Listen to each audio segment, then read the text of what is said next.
I'm here tonight to introduce Wendy McClure, who's the chair of the Historic Preservation Commission. She also happens to be the chair of the Planning and Zoning Commission, so she wears a couple hats and dedicates a whole lot of time for pretty much the betterment of our community. So we spend a whole lot of time together, and it's really a pleasure. Fortunately, it's really wonderful spending time with Mike. He's a great support for both commissions, and also Catherine, who's been our council liaison for both commissions this year. So thank you both for that. So this is our annual report, and you're going to have to tell me which way I go forward here. That one does? Okay. It seems like we're, okay. Every year we do a goal-setting session, and one of our goals last year was to recruit new membership. And we do have two new members, Kate Geiger and Taylor Rainey, and it helps to sort of create diversity across the commission, because we had a lot of people who had been on it a long time. Now we have people who have been on it a long time, people who have been on it a moderate amount of time, and new people. So it's a nice balance, I think, that way. And so we still have one opening, so if you know of anyone who's interested, we'd welcome having them join us. And then with that, we have ongoing initiatives every year. We create the Preservation Moscow newsletter. It comes out once a year. It takes probably 12 meetings to figure out what the content's going to be and who's going to do it and what we're going to talk about. This year we focused on Main Street and its history, and hopefully we don't have many copies left this year. It was popular. So we have a few back issues from other years if you're interested in looking at them. We also introduced, we typically give Orchid Awards, which honor, it's part of a national program, Orchids and Onions. We don't give onions, we only stay positive, but we recognize restoration efforts of various building owners throughout the community. And also people who have contributed to preservation in one way or another.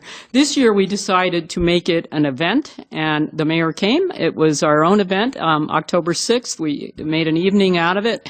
Instead of tagging on to the Latah County Historical Society Ice Cream Social, we made it our own event.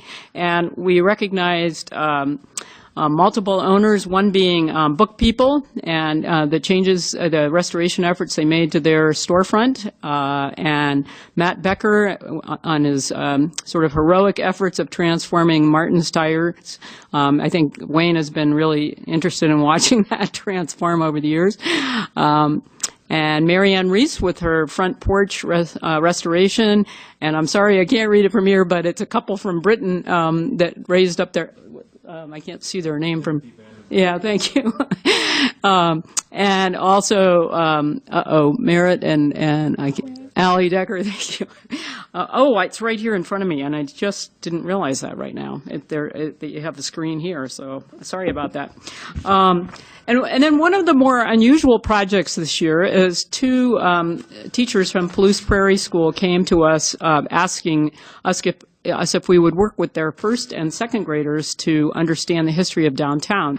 And we thought that was pretty ambitious for first and second graders, but one very cold January day last year, Nels and I met with them here in City Hall and then took first and second graders on tours of Main Street. And then the teachers took it from there and had the children, students do drawings of each building. So, and that's just a sample of some, but in this case, it was, we presented the award to both the teachers and the classes for their efforts in preservation education. So that was kind of a special time. We conduct annual walking tours, really whenever, sometimes from the farmers market and other associated with other community events of campus and downtown, and sometimes Fort Russell. I think that Nels Reese took the mayor on an extended tour of all three, right? She did. Yeah, okay. So you've got it covered then. And that's just an example of some tours of the past. An ongoing project. It's probably multi-year by now. We hired consultants. It's already been through City Council to expand the Fort Russell Historic District.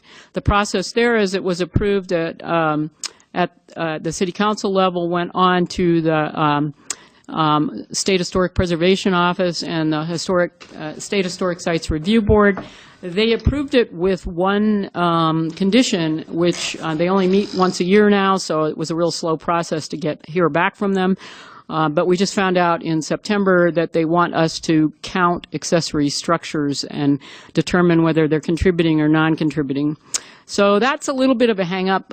We have to do that. I'm qualified to do that, so I'm just doing it rather than trying to go for a grant and get a consultant hired and pay for it. So I'm just going to go around and look at when the weather improves. It's been a little cold the last week or two, and just do a count for them, and hopefully we can push it along and get it all the way to the feds by next spring. It's a new condition. The board, it isn't even approved yet, but it's coming down at the state level, and so the state office told us we had to do it. So there's not really a way of getting around it. We were sort of caught, unfortunately, midstream because our consultants weren't aware this would be a requirement coming down when they started the project. So it's just one thing we have to do. But otherwise, that one is, I think, going to make a lot more sense when the boundaries are better defined, and there's a nice expansion to the district. And so those are ongoing projects. And then one of our new initiatives is looking at interpretive signage for the public buildings on 3rd Street is where we'd like to start. And so we're just in research and development right now, looking at different types of interpretive signs that you can see from the sidewalk as a pedestrian and read about the history of the building with some historic photographs probably on it. And our candidates are the 1912 building, City Hall, of course, and the library, which isn't quite on 3rd Street, and then eventually probably the church as well, so the Methodist Church. And we hope to do, I think we probably have a budget to maybe do one a year, and that's what we're looking at. So it's a long-term initiative. But, and other initiatives, we have to get through Fort Russell first, but looking at other historic districts, one including campus, in the core of campus. But our initial survey for the Fort Russell district went all the way to 6th Street, and there's a lot of potential across 6th Street and the 7th Street and over to the Troy Highway neighborhood. And so looking at other possible historic districts. I know also there's interest in the original faculty development by the Arboretum as well, that neighborhood. So those are possible future ones, probably multi-year projects once again. And like I said, the core of campus would be another one. So, any questions? Or? Wendy, that was the meeting we had in October, the presentation with all the various folks up at the 1912. That was such a fun evening. Catherine was there as well. That's just a neat thing that what you folks do on that. And I sure appreciate the fact that you're the chair of that commission. I'm going to talk about P&Z for you here in a second, but I'm going to let Catherine talk. It's just the amount of time, because it being at the meeting, she wouldn't tell you how many structures that she has to take photographs of, but isn't it like... Well, they struck a compromise. But originally... so that we don't have to photograph them, but we have to, partly because you have to get permission, because accessory structures aren't a lot of times visible from the street, right. And so you can't photograph them. But mostly just trying to get a glimpse of them and determine if they support the history of the building that is actually the main structure on the site, and making an assessment one way or another, and then getting a total head count of how many there are. But mostly I was just trying to say that she puts in a lot of hours. Originally she thought the count was 250 structures. Isn't that what you said originally? Mm-hmm. Yeah, so she's putting a lot of time in. Walter. So, Wendy, what if the accessory structure was built last year. What does that do to the property? It just means that the accessory structure is non-contributing to the property's listing. Just needs to be documented? Yes. Okay. Yeah, so we'll figure out how many are contributing. They don't have to tear it down. Well, no. In some cases, it's the opposite. The house may be non-contributing. It may be a new house, but there might be a garage or something that was historic, and that has to be counted as well. And that would be counted as contributing. So it may not be an even match all the way through. Yeah. So. Okay. Other comments from Wendy? Oh, Wendy, you made one comment about you got old members and moderate members and new members. Well, you're going to get a few new ones on P&Z coming up in January too. Okay. So you got a couple more. So we have the same spread there. Yep, same kind of a thing there. So you're used to that. So thank you for all the work you've done on that commission. Pass my regards on to everybody on the Historic Preservation Commission. I will. It's a fun commission. Yeah. It's energetic. Okay. Thank you very much. Thank you.